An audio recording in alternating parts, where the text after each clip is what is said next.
What's up guys, my name is Bruno. Welcome back to the Movie Geek channel. I'm here to do another episode of my Disney movie review series. This is episode 10 and we're talking about the 19 films that released by Pixar, and that is Coco. Coco is the movie I've been really excited since they announced 2014 or 2015, I believe they announced that film, and it's the Pixar first outing to making a film about Mexican culture, which I am part of. My whole family and I have been part of Mexican tradition. I'm Mexican. My whole family is Mexican. I also speak Mexican. Well, my whole family speaks Mexican and also English. I also speak English, obviously, duh. And this is a movie I'm really excited because I'm a fan of Pixar and I've always wanted to see Pixar do a Mexican culture film, and we finally did, making a film about the Dia de los Muertos, aka Dead of the Dead. The whole plot of this movie is this kid who had inspired by Ernesto de la Cruz, a famous musician slash actor, who Miguel had a passion of music and playing guitar and loved to sing.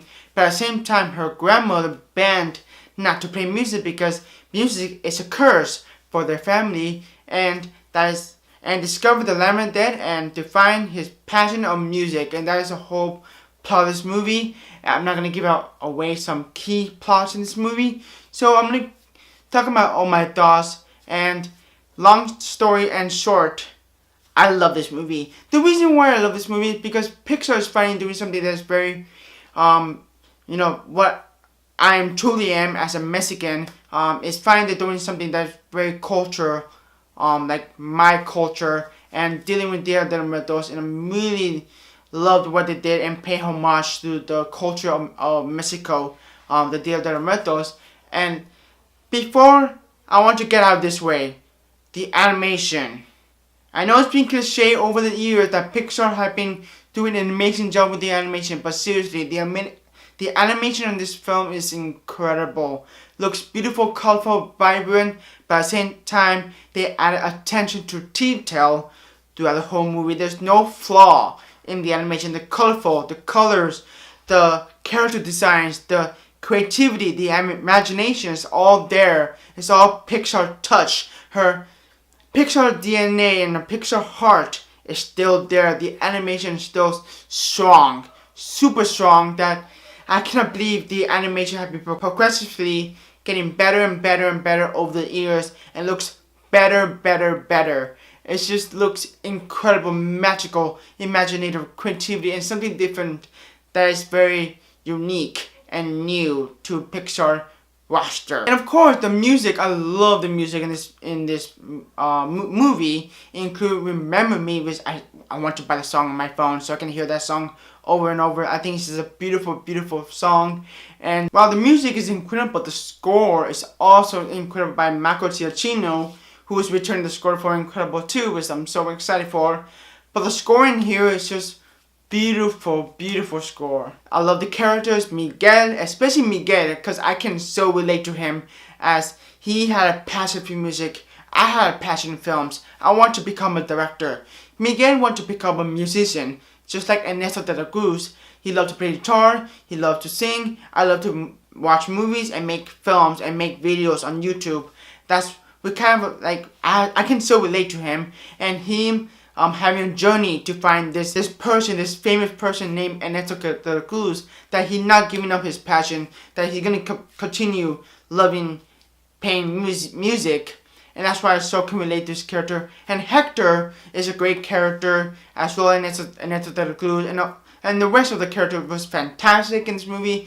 And there's no flaw, no underutilized character. This is very good. And on top of that, Pixar is known to destroy our hearts. And this movie, without a doubt, especially the ending, I cried. The reason why I cried because it's just a beautiful moment, and at the same time very powerful and emotional.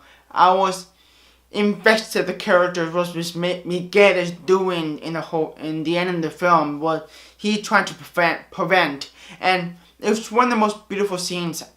It's just a beautiful scene. You have to check it out. and I'm definitely gonna show this to my grandma because I want her to see this movie. She's also Mexican. She only speaks Spanish, not English, so I want to show her the movie Coco.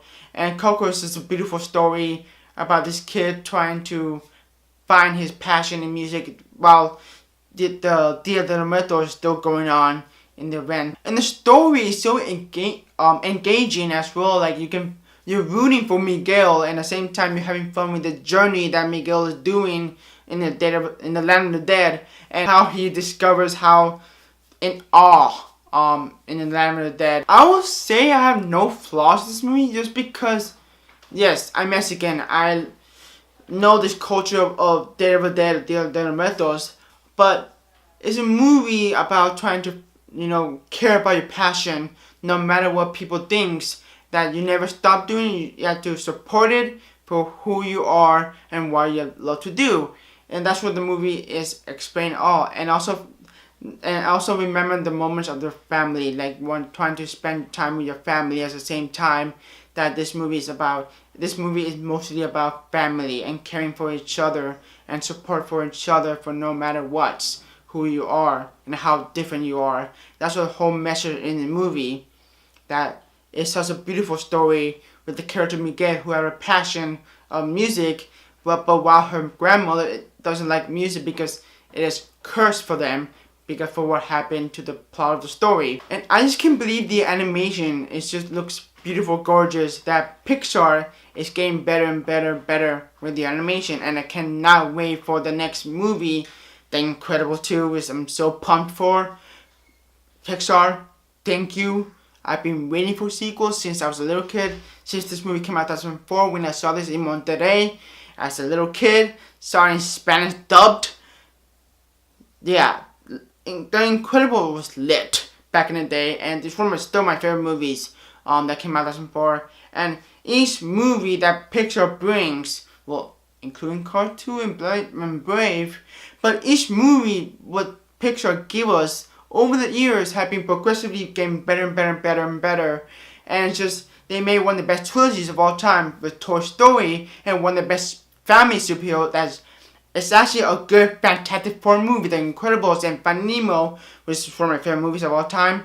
And it's just, Pixar did an amazing job paying homage the Dia de Muertos in this movie, because I'm part of that culture and I'm Mexican, and I was worried that maybe they could ruin the culture, but they did not. They paid homage, and one of the things about this movie is so beautiful, handled throughout the whole movie about the culture that I am in, that my family is part of, that I'm a Mexican and I can so relate to this movie for what it is, for the culture is, that it is the culture that I remembered in my family. And I'll give this movie a 9.5 out of 10 stars.